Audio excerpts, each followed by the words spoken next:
মা দেখো আব্বু।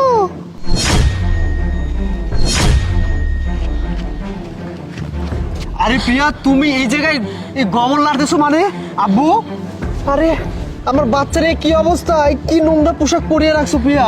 আর তুমি এই ড্রেসে তা অন্যের বাড়িতে কাজ করতেছো মানে? তো এই অবস্থায় থাকবো না তো রাজরানী হয়ে থাকবো নাকি? হ্যাঁ, তুমি তো সেই বিদেশ চলে গেছো, সে আজকে 5 বছর হয়, কোনো খোঁজ খবর রাখছো?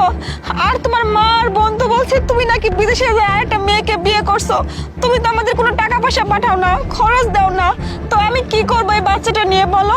এই জন্য তো বাধ্য হয়ে মানুষের বাড়িতে কাজ করতেছি। আর বাপের বাড়ি যে যাবো, বাপের বাড়িতে যাওয়ার মতো তো কোনো পরিবেশ পরিস্থিতি নাই। আমার বাবা মারি চলে না, তো আমি কি তাদের উপরে যাই বোঝা হবো নাকি? এদিকে বাচ্চাটা আছে, ওকে খাওয়াইতে হয়, 2 দিন পরে স্কুলে ভর্তি করে দিতে হবে, অসুখ বিসুখ আছে, এগুলো টাকা পয়সা কোথায় পাবো?